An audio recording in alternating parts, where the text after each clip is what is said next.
things are very polarized, and politicians have to navigate a pathway that can be difficult.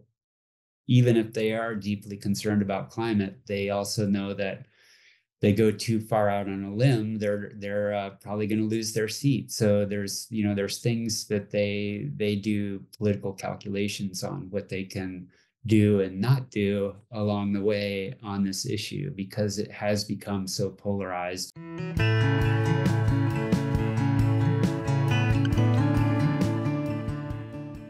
Hello and welcome back to the Outdoor Minimalist podcast. I'm your host, Meg Carney, and I'm an outdoor and environmental writer and author of the book, Outdoor Minimalist, Waste Less Hiking, Camping, and Backpacking. The Outdoor Minimalist podcast has the goal to give listeners actionable ways to waste less hiking, camping, backpacking, and more during every step of their process. Your impact outdoors starts long before you hit the trail and goes beyond leave no trace ethics. You'll learn how to identify sustainable outdoor brands, how to ask hard questions regarding sustainability, and begin to shift and evolve your mindset to integrate minimalism into all of your outdoor pursuits.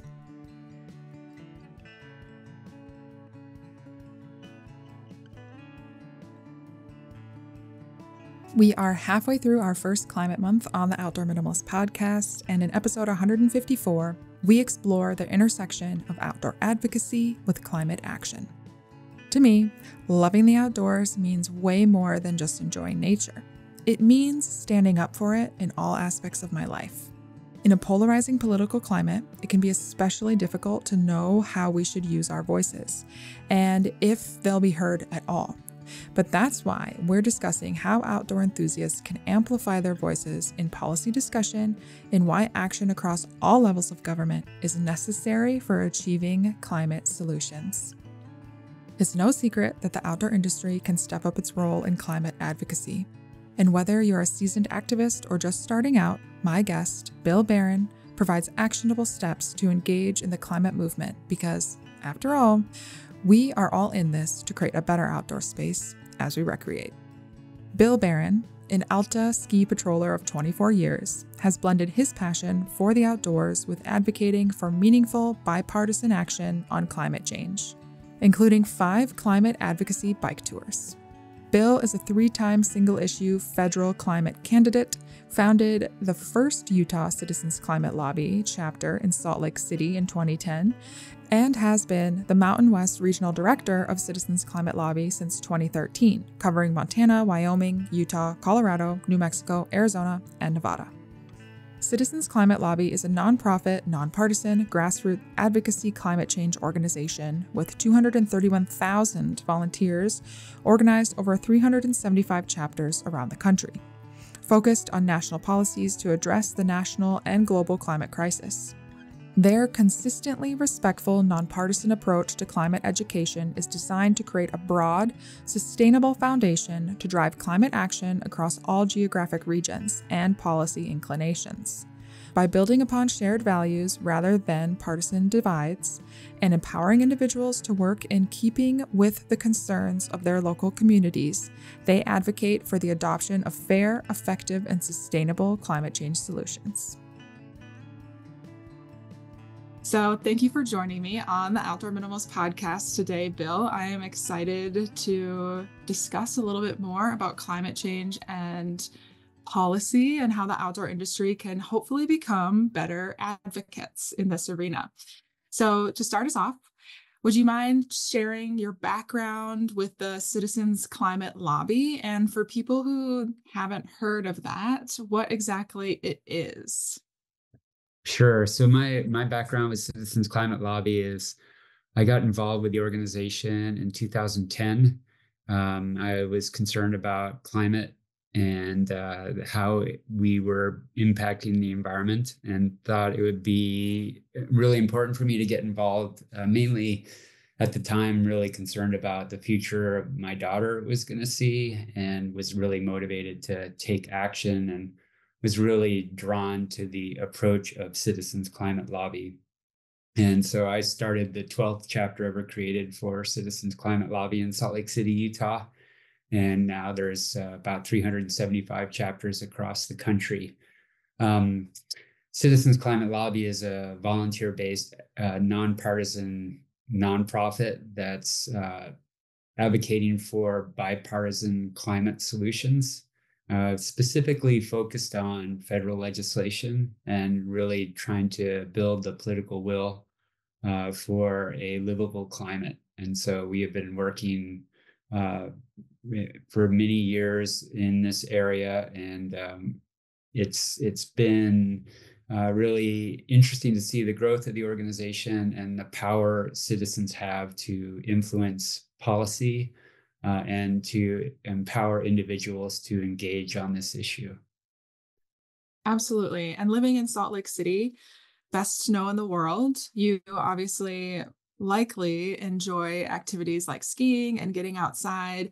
And I believe used to work some in the outdoor industry, or at the very least, enjoy those activities in your own time. And so, how does that perspective of being an outdoor enthusiast kind of influence that level of advocacy?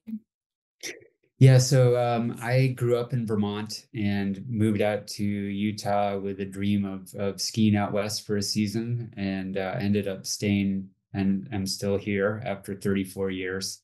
I worked as a ski patroller at a ski area called Alta in Utah, and I think that really just capped off a lifetime of loving the outdoors and appreciating nature. And it really drove me to sort of see firsthand a level of beauty and appreciation that really motivated me to want to do something to give back to for all the great life experiences that I had had to that point. And so, the ski industry was just a step along the way to finding a way that I could give back in,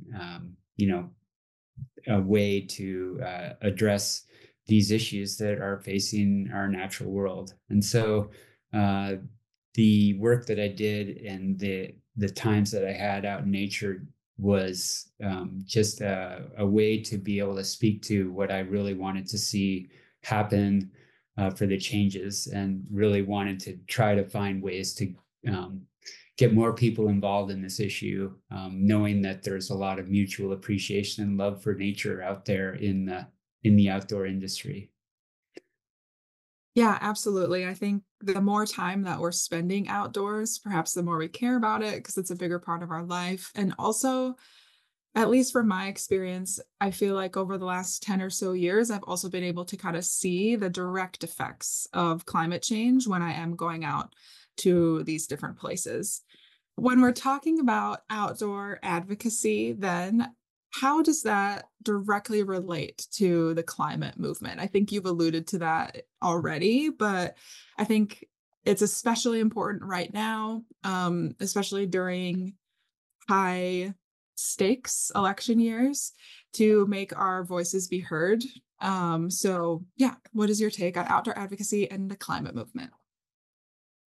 Yeah, so to me, the advocacy is personal for me, and because of my career in the outdoor industry and my appreciation for the outdoors, I really have been motivated to try to do what I can to help enhance the amount of outdoor advocacy that happens within the organization, Citizens Climate Lobby. So I've been really trying to help build support for climate solutions through organizations and industries in the outdoor industry to help use their voice to leverage the power of citizens to have influence on policy.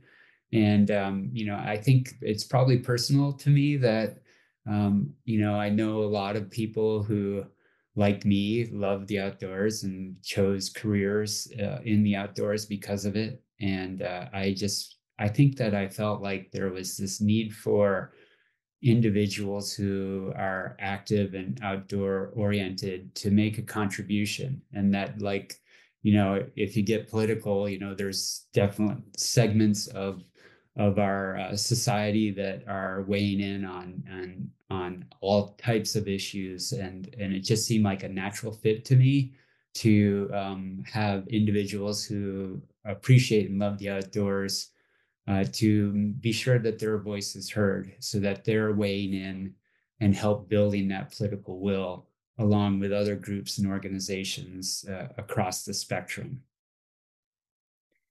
Yeah, and how do you think that, I guess, political involvement influences climate change? Because I think sometimes as an individual voter or individual citizen, it can feel kind of far removed, but it impacts our everyday lives. So I guess how can we make that connection to become more civically involved?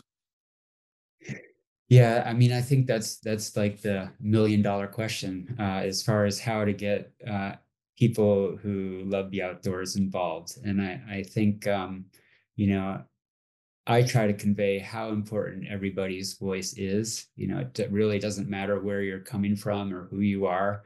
If you're concerned about an issue, you know, it's really important to make your voice heard and to be communicating the things that are important to you without being kind of held back by this thought that what does one voice uh, count? Does one voice really count? Does it really matter that I weigh in? And it's more of a collective effort, I think, and that I think that it's really important to be sure that you communicate what's important to you, because if you're not saying that, they're not hearing that. And in the work that I've done with Citizens Climate Lobby for the last 14 years, I have seen numerous times where we have met with members of Congress, and their point is we don't hear from constituents about this issue. And so what we're trying to do as an organization, and what I'm trying to do in the outdoor industry, is to say, your voice does matter. It's important to weigh in. And if you're not speaking up, it's missing an opportunity. And that over time, the collective effort of many is what builds political will.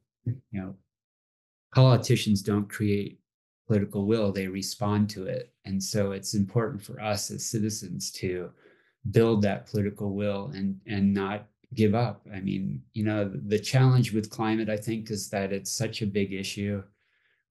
It's really hard to get your arms around. And it reminds me of this analogy that a friend of mine had, as far as, if you have kids and you're there with them every day, you don't see the changes that are happening every day. If you step away from that, you obviously can see those changes. And I think climate is sort of this thing where the changes are happening over time, and you get used to what the new normal is, and you miss the impact that is happening in the day-to-day basis. That being said, I think it has been changing in that now we're seeing more extreme weather events, and I think that there's a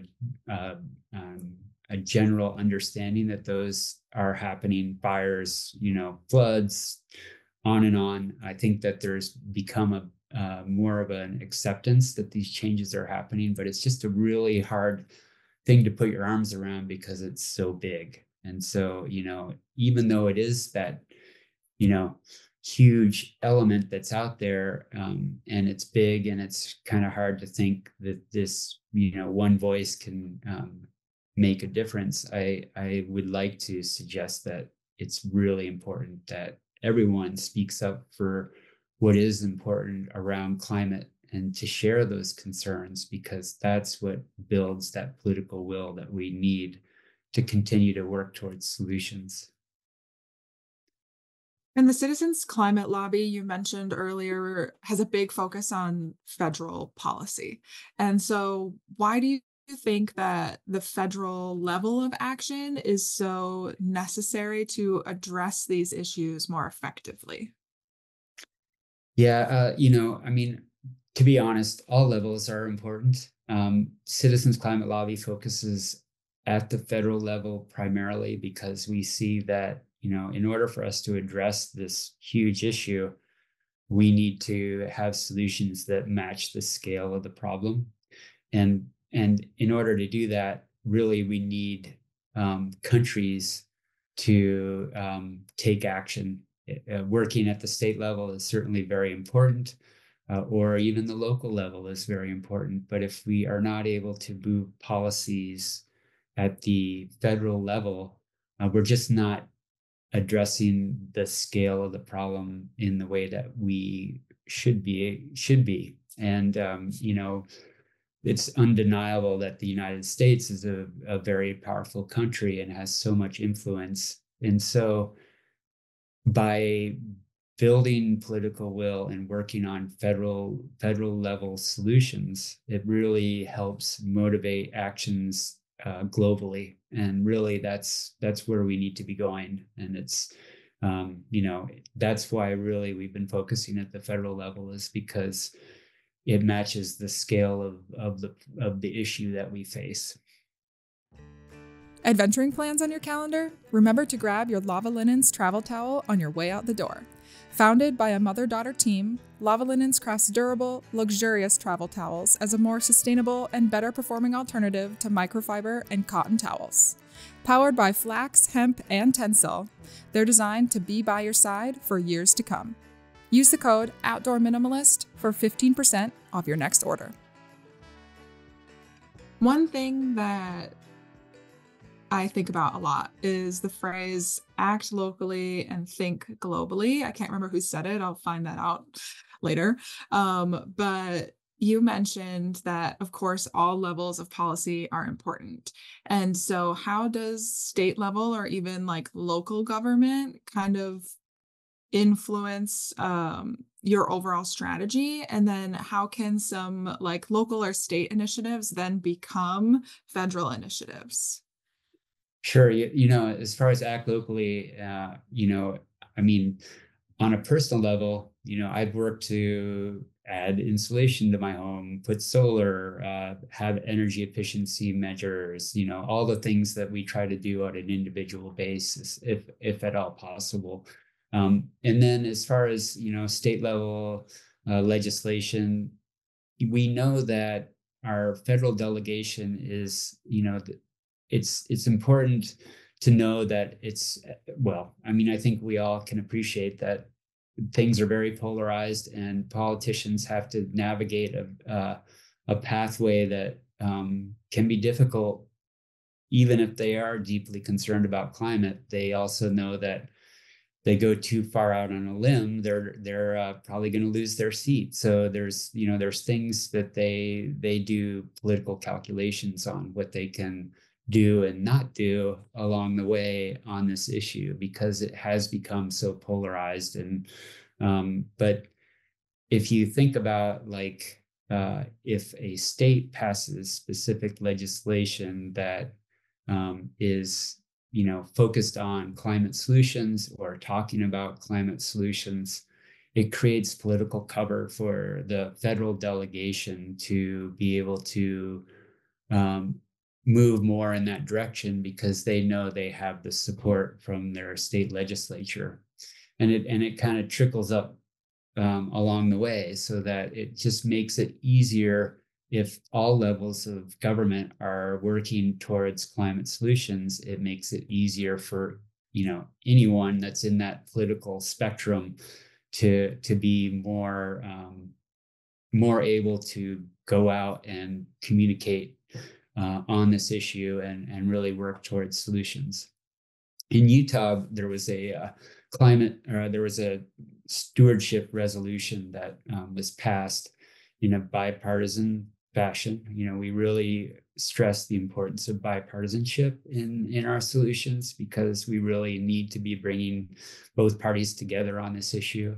And it was it was an acknowledgement that the climate is changing, and that humans have been a cause of the changing climate, and that we need to be looking towards solutions for it.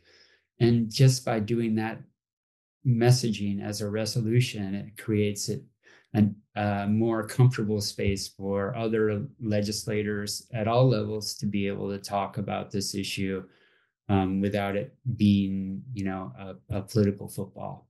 And so it's really every level of government creates the opportunity to make it easier for other levels of government to move forward on this issue. So it's really sort of all hands on deck, working together, helping to build a more political cover to advance these issues that are really impacting us so much right now. Yeah, and I think that when we're trying to decide, like in an election year like this, who to vote for or how to align with our individual values, we want to be careful not to be like single issue voters and stuff. But of course, we're talking about climate in this discussion. And so, regardless of what you care about or what you're advocating for, the Citizens Climate Lobby has a focus on nonpartisan or bipartisan kind of integration. And so, like, how does that approach to advocacy often, I don't want to say work better, but I guess it kind of does sometimes, or like make these conversations easier or more palatable to politicians or like in a divisive political landscape? Great question. I think this is something that is a really an important tool that CCL really works on. In that, really, what we want to be doing is knowing the audience that you're communicating with. So if you're meeting with a very conservative member of Congress or a very liberal member of Congress, keep in mind that Citizens Climate Lobby meets with everybody. We don't, pick who we want to meet with. We want to talk with all members of Congress. We make requests for meetings with everybody. But the framing of the conversation could be different. And so, we try to research who we are meeting with and understand where they're coming from and what their concerns might be beforehand, so we can go in there and strategically communicate about the solutions that we're advocating for. So, if you're, as far as, talking about climate solutions, there are some offices where we may not even say the words climate solutions. We may talk about energy policy or economic opportunity in the transition away from using fossil fuels and moving towards cleaner energy that puts less pollution in the atmosphere. People don't want pollution in the atmosphere. Economic messaging is really appealing to certain members of Congress and may not be appealing at all to be talking about climate change. So, we really try to think about who we're meeting with and what makes the most sense in how we communicate that with those members of Congress or any, leaders in the community.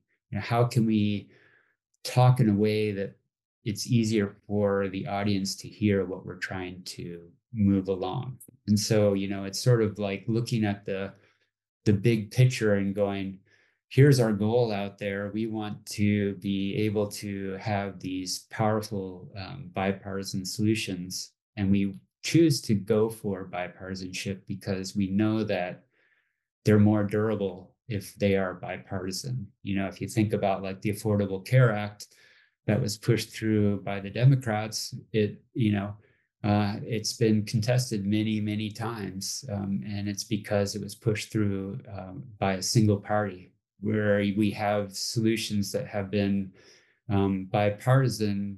They're a lot harder to break down because there's support from both sides of the aisle. So we're really trying to figure out ways that we can reach both parties on the same kind of solution. And it's been a very effective way to reach people.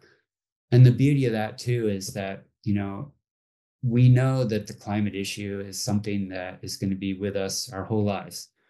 And we can guarantee that in our whole lives, the party in power is going to change. And because we are focused in this bipartisan space and we are trying to look at how we communicate things strategically, it really doesn't matter who the party in power is. We're still going to be advocating for solutions to climate, and we are going to be working on bipartisan solutions.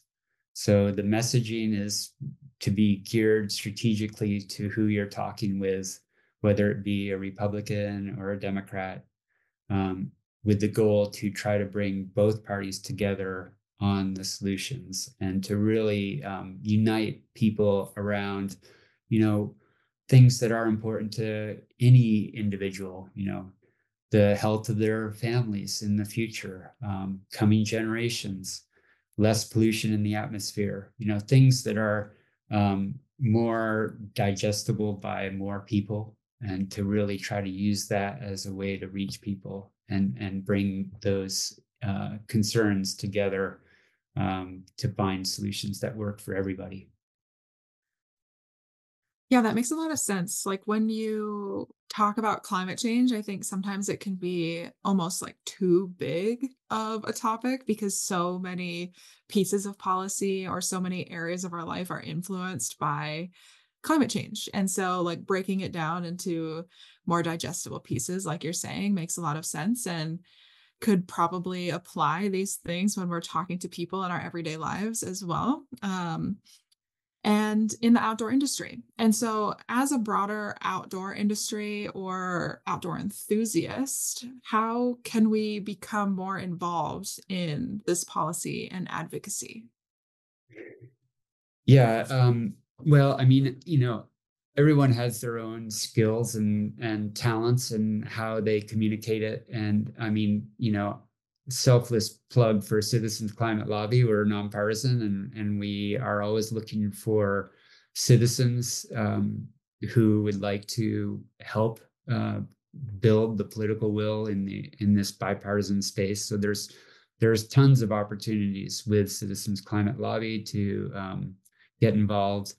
It can be as simple as, we have a climate action program that we invite volunteers to write an email or make a phone call to their member of Congress every month, and just, that steady drumbeat of this is something that's important, and we'd like you, Mr. Member of Congress, Mr. or Mrs. Member of Congress, to support this specific legislation.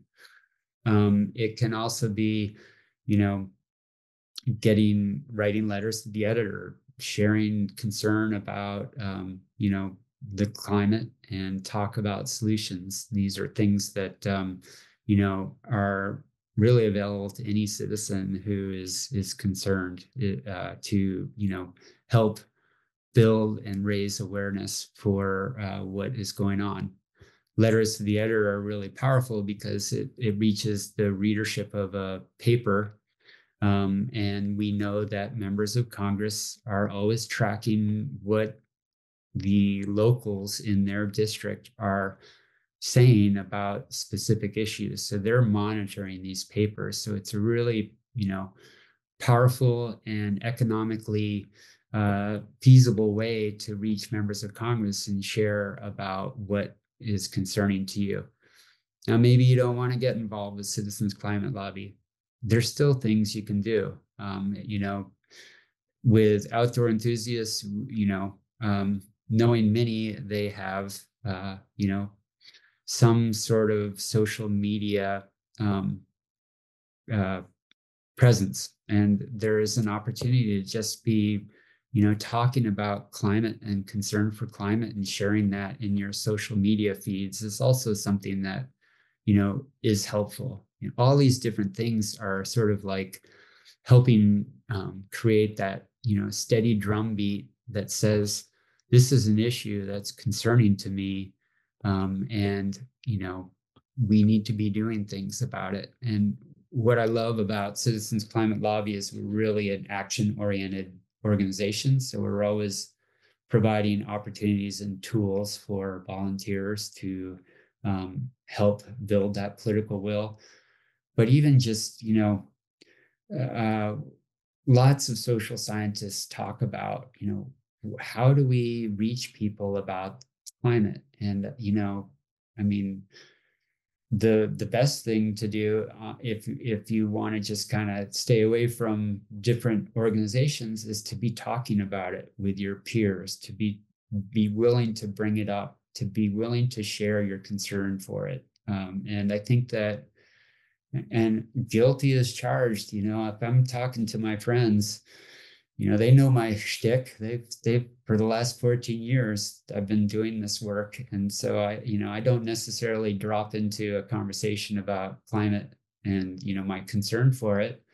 But if I'm in a conversation with, people that I know on my street, or, people I run across, every once, try to talk about this issue and have a conversation about it. Even if they don't agree with your concern, if you do it in a respectful way, and be willing to listen to where they're coming from and how they see it, it just creates a conversation that I think means that somewhere along the road, what you communicate resonates for people. And even if they don't agree, if you approach it with that respectful listening intent, when you talk with people about this issue, it creates the opportunity to really help elevate the issue on a broader basis. And that's something anybody can do anywhere they live at any time. Yeah, just keeping the conversation going is so important, and I think can lead to a lot more change. I think people maybe underestimate the influence that they actually do have in their communities. So I love that you brought that up. If you've enjoyed listening to this interview and any of our other interviews on the Outdoor Minimalist podcast, we'd love to hear from you. One super easy and free way to support our content is by leaving us a review on Apple Podcasts. We thank you for listening to and supporting our work so that together we can create a better outdoor space as we recreate. If people do want to become more involved with the Citizens Climate Lobby, what is the best way to do that? So we have a website, citizensclimatelobby.org. And if you go there, there is a informational session under the Take Action tab. And that's really a good first step for anyone who's interested in learning more about Citizens Climate Lobby. It's it's on Zoom. I don't know how you call it live on Zoom, but it's live on Zoom, and we do a presentation and we kind of spell out who we are and what we do and how we do it. It's like a half-hour presentation, and then 30 minutes of Q&A. That's a really good start with Citizens Climate Lobby. What it does is it gets you plugged into CCL and you are connected with local chapters. As I mentioned, we have chapters across the country. We have over 235,000 supporters across the United States. And so you're joining a big team out there, and we're all working to help each other become advocates. And, that's sort of the first step. And then there's certainly, you can take it from there in many ways, but just by connecting in that way, it is a great first step. If you're not comfortable with the info session, certainly you can join CCL. That gives you the opportunity to help participate in writing those emails once a month, or making phone calls to your members of Congress, and making even that small contribution. It takes a few minutes every month to do that. It's all automated. It's very, very straightforward. Is really helping the issue in ways that you couldn't even imagine. So I would start there, and then certainly if you get connected with the organization, you will get. We really work to reach people who join and get them connected with the local chapters, and then build off of those opportunities from there. And I'll be sure to share links to all those resources in the show notes so they're easily accessible. But is there anything else that you wanted to add? I guess, well, first of all, thank you for this opportunity to share about this. I think that, talking about politics is something that I never imagined I would do. I mean, I was not, I voted, but I didn't do much more than that. And it was a huge course correction in my life to, be really concerned about climate and wanting to make a contribution. And in the areas that I initially started, it was like doing things to help, getting solar on individual homes and to, do things that are more locally oriented. And what I realized is that, this issue is huge. And in order for us to address climate at the scale we honestly need to, we need systemic change. And systemic change comes through advocacy and policies and, ideally at the largest scale possible. And so that really, drew me into Citizens Climate Lobby, because it's really focused on, large scale solutions and trying to build political will for that. And additionally, I'll just add that, one of the things that I think is very powerful about Citizens Climate Lobby is our approach. So we approach everyone with respect and appreciation. We try not to, we don't want to demonize people for not doing enough. I'm talking about members of Congress. We don't want to say, rather than say you're not doing enough, we want to be celebrating the things they are doing. Because if you think about it, if you're talking to a friend of yours or even somebody you just meet, and you start out by telling them they're not doing enough, or they're not good enough in what they're doing, it's an automatic turn off, shut down, close the door. You can see the wall go in front of you, and it's a non-starter. So why not use an approach that is respectful? I like to say it's sort of trying to take the high road and to be thankful for what people are doing, and to lay out opportunities that seem important to us, that they can help us move along in the power of influence that they have. So it's really about, systemic solutions and an approach of respect, gratitude, appreciation, and to be looking at building relationships rather than, butting heads and saying, you're wrong and you're not doing enough, but rather, hey, let's work on this together. Let's listen to each other.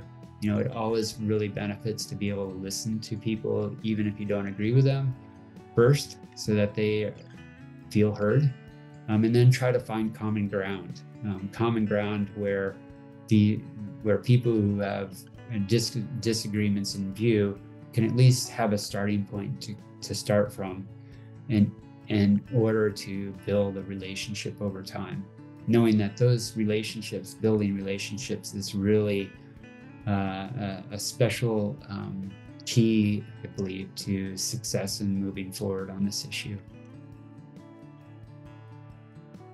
Thanks for listening. And if you like what you hear, let me know. Leave a review and be sure to subscribe so you never miss an episode. You can find us on Instagram at outdoor.minimalist.book, on YouTube, or subscribe to our weekly newsletter at theoutdoorminimalist.com. For even more updates, other educational resources, and to help build an outdoor community with the shared goal to create a better outdoor space as we recreate.